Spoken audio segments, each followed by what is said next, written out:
अकेलापन कुछ लोगों के लिए अभिशाप साबित हुआ है तो वहीं कुछ लोगों के लिए वरदान भी साबित हुआ है। कई लोग अकेलेपन के कारण अपनी जिंदगी से हार मान लेते हैं।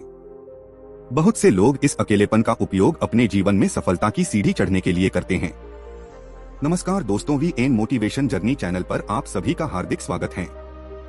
दोस्तों, आप जीवन में अकेले हो, जीवन में सारी चीजों को अपने दम पर कर रहे हो, कोई दोस्त कोई रिश्तेदार आपके साथ नहीं है। तो मेरे दोस्त मुबारक हो, तुम कामयाबी के रास्ते पर हो।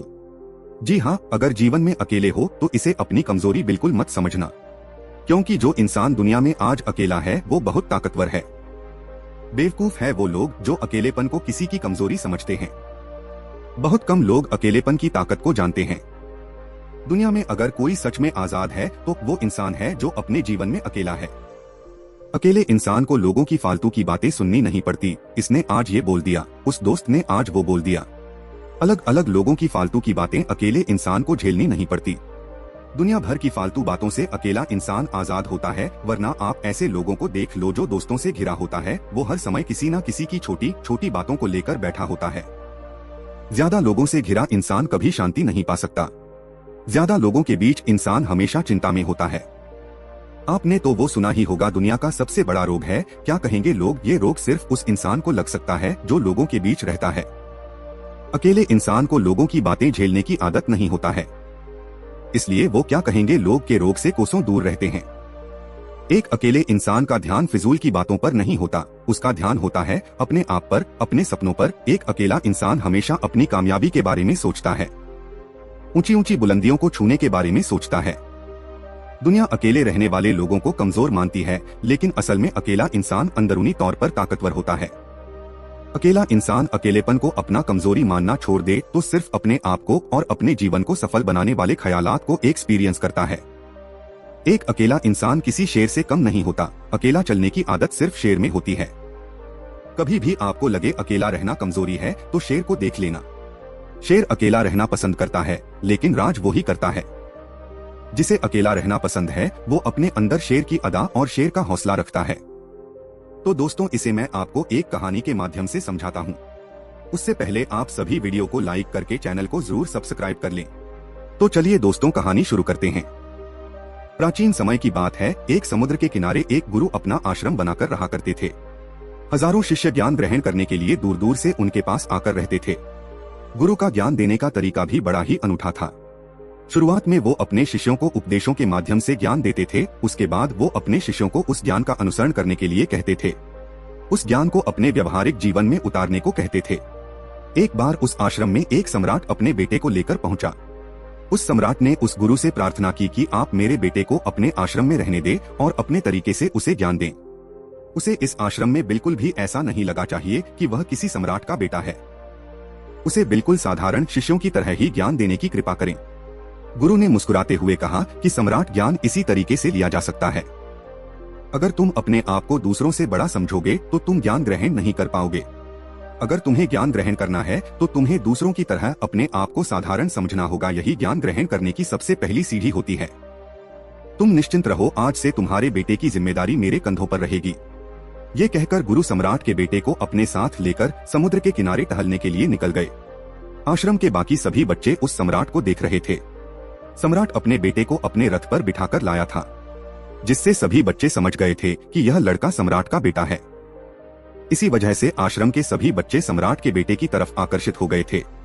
जब गुरु सम्राट के बेटे को लेकर समुद्र पर टहल रहे थे तो सम्राट का बेटा अचानक फूट फूट कर रोने लगा, क्योंकि अभी वह सिर्फ 12 वर्ष का था और 12 वर्ष की आयु में उसके पिता ने अपने बेटे को अपने से दूर छोड़कर चले गए थे। यह सदमा वो बच्चा सहन नहीं कर पा रहा था। वह नहीं समझ पा रहा था कि उसके पिता उसकी भलाई के लिए उसे उस गुरु के पास छोड़कर गए हैं। उसे रोता हुए देखकर गुरु ने कहा कि बेटा, मैं तुम्हें चुप नहीं करूंगा।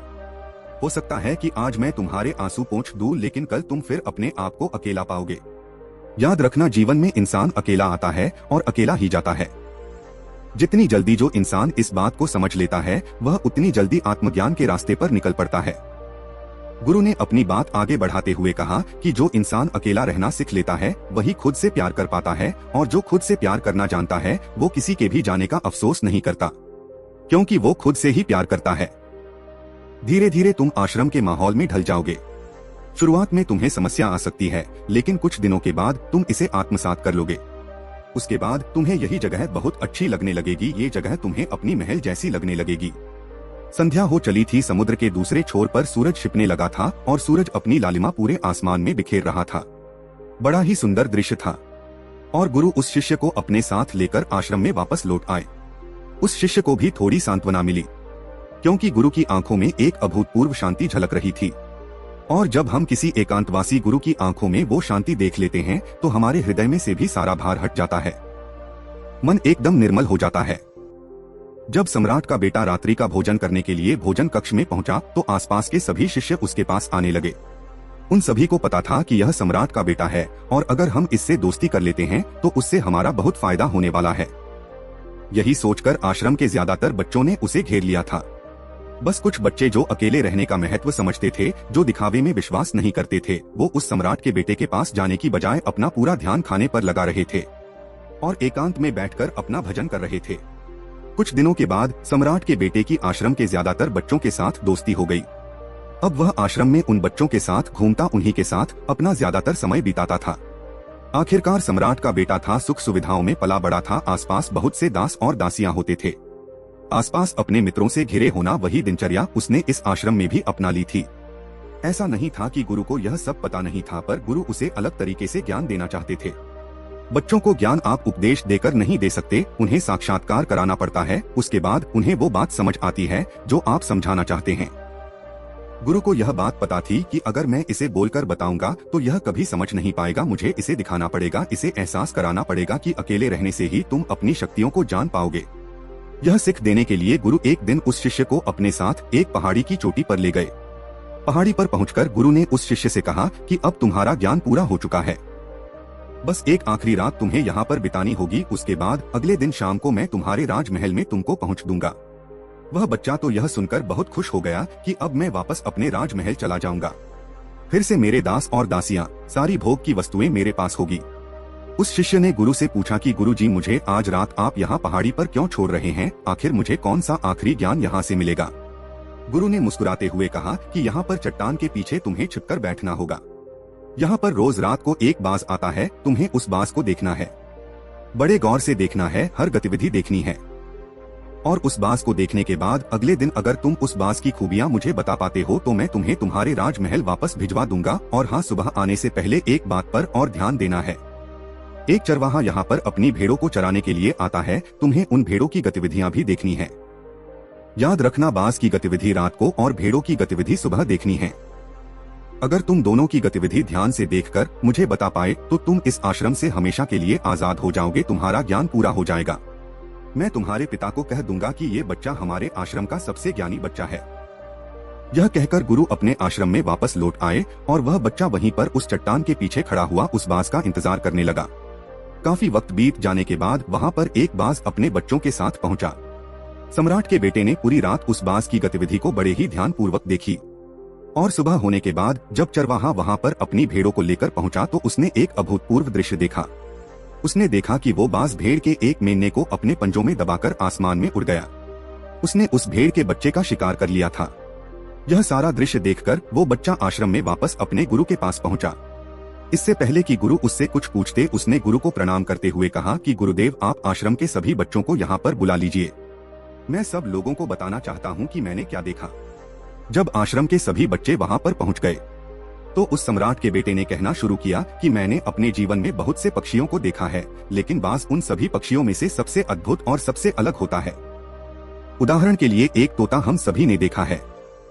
तोता बोलता तो बहुत है लेकिन कभी ऊंचा नहीं उड़ पाता, लेकिन एक बाज जो कि हर समय शांत रहता है, वो आकाश को भी छू सकता है, उसमें आकाश को भी छू लेने का सामर्थ्य होता है।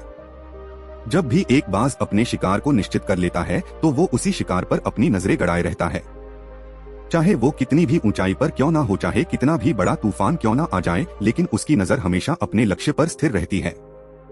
आज सुबह जिस बाज को मैंने देखा उसने हर भेड़ को अपना शिकार नहीं बनाया, बल्कि उस भेड़ों के झुंड में से उसने उस भेड़ के मेमने को अपना शिकार बनाया। उस बाज की तरह हमें भी अपना ध्यान अपने एक ही लक्ष्य पर स्थिर रखना चाहिए। चाहे कितनी भी अड़चन क्यों ना आए, हमें अपना लक्ष्य स्पष्ट दिखाई देना चाहिए। 10 से 20 अलग अलग लक्ष्यों में अपनी ऊर्जा बर्बाद करने की बजाय हमें किसी एक लक्ष्य पर पूरी एकाग्रता के साथ ध्यान देना चाहिए। तीसरी बात जो मैंने उस बात से सीखी और जो हम सभी को सीखनी चाहिए वो ये है कि बाज कभी भी दूसरे पक्षी के साथ नहीं उड़ता, वह हमेशा आकाश में अकेला उड़ता है। इससे हमें यह सीख लेनी चाहिए कि हमें कभी भी छोटी सोच वाले लोगों के साथ नहीं रहना चाहिए। आखिरकार हम भी वही बन जाते हैं जिनके साथ हम रहते हैं। इसीलिए या तो बड़ी सोच वालों के साथ रहो या फिर अकेले रहो, क्योंकि जब हम अकेले रहते हैं तभी हम खुद की ताकत और खुद की कमजोरी को जान सकते हैं। कमजोरी को जानकर उनको दूर कर सकते हैं और अपनी ताकत को जानकर उसका सही इस्तेमाल कर सकते हैं। लेकिन वो तभी संभव होगा जब हम अकेले रहना सीखेंगे। चौथी सीख जो हमें एक बाज से लेनी चाहिए कि एक बाज हमेशा अपनी सीमाओं से ऊपर उठकर उड़ता है। जब तूफान आता है तो हर एक पक्षी अपने घोंसले की तरफ भागता है, खुद को छुपाने की जगह ढूंढता है, लेकिन बाज ऐसा कुछ भी नहीं करता।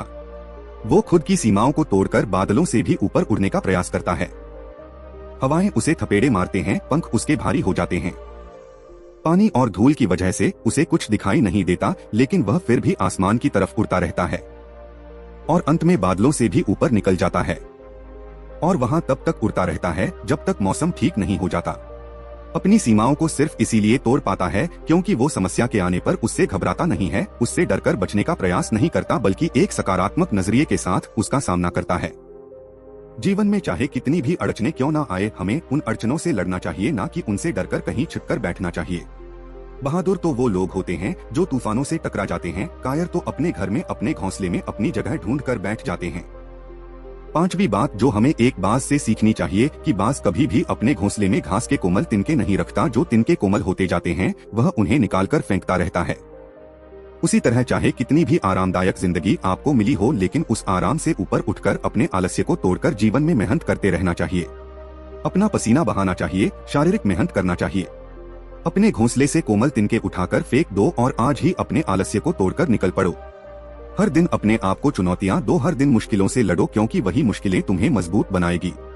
जंगल के राजा शेर को भी झुंड बनाकर शिकार करते हुए देखा जा सकता है, लेकिन बाज हमेशा अकेला शिकार करता है, क्योंकि वो जानता है कि भीड़ हौसला तो देती है मगर सांस छीन लेती है। आदमी को हमेशा अकेले ही आगे बढ़ना होता है। यही कारण होता है कि वो जल, थल और नभ सभी जगह पर अपने शिकार का परचम लहरा सकता है। बाज की उम्र लगभग 70 साल की होती है, लेकिन 40 साल में ही उसका शरीर बूढ़ा हो जाता है। नाखून उसके पैरों में धंसने लगते हैं, पंख उसके शरीर में चिपक जाते हैं, उसकी चोंच मुड़ जाती है, उसका शरीर भारी हो जाता है। ऐसी स्थिति में शिकार करना तो क्या उड़ने की भी हालत नहीं रहती उसकी। ऐसे में उसके पास सिर्फ दो विकल्प होते हैं, पहला या तो वो खुद की इस अवस्था को स्वीकार कर ले और भूखे प्यासे मर जाए या किसी दूसरे जानवर का शिकार बन जाए, और दूसरा विकल्प यह होता है कि वो 6 महीने एक बहुत ही दर्दनाक प्रक्रिया से गुजरे और खुद को फिर से पहले जैसा मजबूत बना ले। लेकिन बाज तो बाज है, वो दूसरा विकल्प चुनता है। इसके लिए वो खुद को एक बहुत ही ऊंचे पहाड़ पर ले जाता है, जहां वो पहले अपनी चोंच से अपने सारे पंख खींचकर उखाड़ देता है और फिर चट्टान पर पैर मार मार कर अपने पंजे तोड़ देता है। उसके बाद उसी चट्टान पर अपनी चोंच को पटक पटक कर तोड़ देता है और इस लहूलुहान अवस्था में खुद को दूसरे जानवरों से छुपाता फिरता है।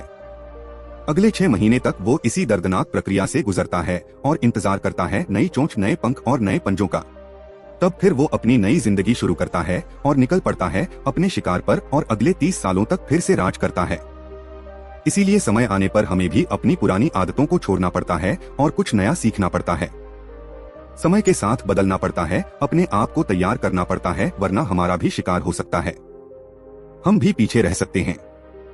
इसके बाद सम्राट के बेटे ने भेड़ों की विशेषता बताते हुए कहा कि भेड़ हमेशा झुंड में चलती है। उन्हें झुंड में एक साथ चलने से हिम्मत मिलती है, लेकिन जैसे ही उन पर शिकार होता है वैसे ही वो भीड़ तीतर बितर हो जाती है और उस पूरी भीड़ में से एक भी भेड़ अपने साथी की मदद करने के लिए वापस नहीं लौटती। तो दोस्तों, इससे हमें यह सीख मिलती है कि हमारे साथ कितने भी लोग खड़े हो, किसी पर भी यकीन नहीं करना।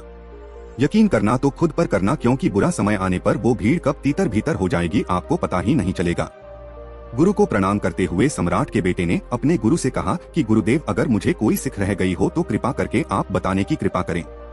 गुरु ने सभी बच्चों को संबोधित करते हुए कहा कि यह सभी बातें जो अभी इस बच्चे ने बताई है सब सही है, लेकिन यह सारी खूबियां आप लोगों में तभी पैदा हो पाएगी जब आप अकेले रहने का प्रयास करेंगे। आपने देखा होगा कि बाज कभी भी किसी दूसरे पक्षी के साथ नहीं रहता, ना ही किसी के साथ अपनी जोड़ी बनाता। वो आसमान में अकेला उड़ता है और अकेला उड़ने की वजह से वह अपनी ताकत और अपनी कमजोरी को जान पाता है। इसके बाद गुरु ने अपनी बात खत्म करते हुए कहा कि मैं आज रात इस सम्राट के बेटे को इसके राजमहल में छोड़ने के लिए जा रहा हूँ, क्योंकि इसकी सिख यहाँ पर पूरी हो गई है। और ये कहकर गुरु उस सम्राट के बेटे का हाथ पकड़कर राजमहल की तरफ रवाना हो गए और बाकी के सभी बच्चे उन्हें पीछे से जाते हुए देखते रहे। तो दोस्तों, अकेला इंसान अपने जीवन में शेर की तरह राज भी जरूर करता है। दोस्तों, आपके जीवन में कभी ना कभी ऐसा जरूर हुआ होगा कि दिन भर अपनी लिमिट को क्रॉस करते हुए अपने काम को पूरा किया होगा, जिसकी वजह से आप बहुत ज्यादा खुश हुए होंगे। लेकिन जब आपने इसी खुशी को, अपने अचीवमेंट को किसी के साथ शेयर किया होगा, तब उसने इतनी दिलचस्पी के साथ आपके बातों पर गौर नहीं किया होगा, आपकी खुशी को इतना ज्यादा महसूस नहीं किया होगा जितना आप एक्सपेक्ट कर रहे थे। आप अपनी अचीवमेंट को इसलिए शेयर कर रहे थे कि आप अपनी खुशी सामने वाले शख्स के साथ बांट सके, लेकिन सामने वाले शख्स का रिस्पांस खुशी वाला बिल्कुल नहीं होता। उनका रिस्पांस तो ऐसा होता है कि उनको देखकर आपकी खुशी में थोड़ी कमी जरूर हो जाती है। दूसरों से ये एक्सपेक्ट करोगे कि वो आपकी खुशी को समझेंगे तो आप सिर्फ डिमोटिवेट होंगे। जब आपकी एक्सपेक्टेशन दूसरों से बढ़ती है तब आप खुद से अलग होने लगते हो, जिसकी वजह से आपके ड्रीम्स, लाइफ गोल्स से दूर होने लगते हो। इसलिए अकेलापन बेहतर है, जहां आपकी किसी से कोई एक्सपेक्टेशन नहीं होती। आप अकेले होते हो लेकिन आप खुश रहते हो, आपको डिमोटिवेट करने वाला कोई नहीं होता। कई लोग ये भी समझते हैं कि अकेलेपन का मतलब उदासी, लेकिन अकेलेपन का मतलब उदासी नहीं है, बल्कि अकेलेपन का मतलब ये है कि दुनिया वालों के झंझट से आप दूर हो, आप अपने आप में खुश हो, आप जिंदगी औरों से हटकर जी रहे हो। इसका मतलब ये भी है कि आप अपने सपनों पर फोकस्ड हो, आप अकेले रहकर खामोशी से बेहतर फ्यूचर के लिए काम कर रहे हो। दोस्तों, शेर की तरह सोचें, जब वो अपने शिकार पर निकलता है तब वो अपने काम को अंजाम देने के लिए निकलता है, तो वो बस अपने आप पर भरोसा करके चलता है और शेर का यही माइंडसेट उसे उस काम में कामयाब कर देता है। अकेले हो तो तुम भी अपने सोच को शेर की तरह बना लो। बार बार ये सोचना बंद कर दो कि अकेले कुछ नहीं कर पाओगे, आपको किसी की जरूरत है, आपको किसी की सपोर्ट की जरूरत है। यही सोचना आपको कमजोर बनाता है। शेर की तरह अकेले चल रहे हो तो शेर की तरह अपने आप पर भरोसा करना सीखो। दोस्तों, अगर जीवन में अकेले हो तो ये बहुत बड़ी बात है, क्योंकि आप फालतू के लफड़ों में नहीं फंसोगे। आपके पास अपने आप के बारे में ज्यादा सोचने का समय है, आपके पास अपने सपनों पर काम करने के लिए औरों से ज्यादा समय है। जिसे जिंदगी में अकेलापन मिल गया, वो अपनी लाइफ को अपने तरीके से डिजाइन कर सकता है। अकेलेपन को अपनी कमजोरी समझोगे तो हार जाओगे, लेकिन अगर अकेलेपन को अपनी ताकत बनाओगे तो कामयाबी अपने कदमों के नीचे पाओगे। उस इंसान से ज्यादा कामयाब कोई नहीं, उस इंसान से ज्यादा ताकतवर कोई नहीं, जो अकेले रहकर चीजों का सामना कर सकता है, हर चुनौती का सामना कर सकता है। जो इंसान अपने अकेलेपन में चुनौतियों का सामना करके अपने बुलंदियों पर पहुंचता है, सच बता रहा हूं दोस्तों, उस इंसान जैसा कामयाब कोई नहीं होता। अकेले इंसान को अपने आप पर गर्व होना चाहिए, क्योंकि जिस तरह उसने अकेलेपन में रहकर बिना किसी के सपोर्ट के अपनी मंजिल के लिए काम करने की क्षमता है, वैसी क्षमता किसी साधारण इंसान में नहीं होती। अगर आप अकेले हो तो अपने आप पर गर्व करो, क्योंकि जिस तरह अपने अकेलेपन की सिचुएशन में रहकर अपने सपनों के लिए काम कर रहे हो, बहुत कम लोग ऐसे आपकी तरह काम कर पाते हैं। दोस्तों, अगर आपको दो ऑप्शन दिए जा रहे हैं, एक लोगों की बीच रहने का और दूसरा अकेलेपन का, तो बिना किसी हिचकिचाहट के अकेलेपन वाले ऑप्शन को चुनना। अकेलापन लोगों के बीच रहने से लाख गुना ज्यादा बेहतर है। अगर आपको किसी काम को करना पड़ रहा है जो आपको आपकी कामयाबी की ओर ले जाएगा, लेकिन जिसे चुनने पर आप अकेले हो जाओगे, तो बेझिझक होकर उस काम को चुनिए। ऐसे ही उन कामों को चुनने में कभी भी मत हिचकिचना जो आपको आपकी कामयाबी की ओर ले जाए। अगर ऐसा काम आपको अकेला कर दे तो ऐसा अकेलापन आपके लिए अच्छा है। ये अकेलापन आपको कामयाबी के साथ साथ आपको बहुत स्ट्रॉन्ग बनाएगा। अकेले रहने से आप कभी डरना मत, अकेलापन आपके लिए तभी बुरा है जब आप इसे अपनी कमजोरी समझो। जरा इतिहास उठाकर देखो, लगभग जितने भी महान और कामयाब इंसान थे, उन्होंने अपने जीवन के मुख्य कामों को अकेला रहकर किया है।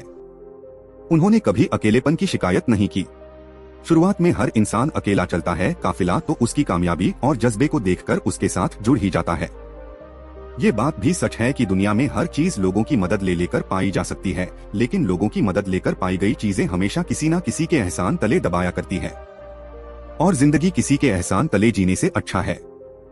अकेले रहकर दुनिया में खुद के दम पर अपना नाम बनाया जाए, खुद के दम पर अपनी कामयाबी हासिल की जाए। अगर जिंदगी को एक रुतबे के साथ जीना चाहते हैं तो यकीन मानिए अकेलापन ही वो चीज है जिसके दम पर आप जिंदगी में आप अपना एक रुतबा कायम कर पाओगे। तो दोस्तों, अगर आप इस कहानी को और भी लोगों तक पहुंचाना चाहते हो तो इस वीडियो को लाइक करो ताकि वीडियो को और भी लोगों तक पहुंचाएं। दोस्तों, आपने आज के इस वीडियो से क्या सीखा वह मुझे आप कमेंट में बता सकते हैं। इसी के साथ में उम्मीद है कि आपको आज की वीडियो पसंद आई होगी। तो मेरे प्यारे दोस्तों, इस वीडियो को उस इंसान को शेयर करें जिसे यह कहानी सुनने की जरूरत है। और दोस्तों, चैनल पर नए हो तो चैनल को सब्सक्राइब करें। तो दोस्तों, फिर मिलेंगे अगले किसी वीडियो में। तब तक के लिए आप अपना ख्याल रखना और हमेशा मुस्कुराते रहना। धन्यवाद।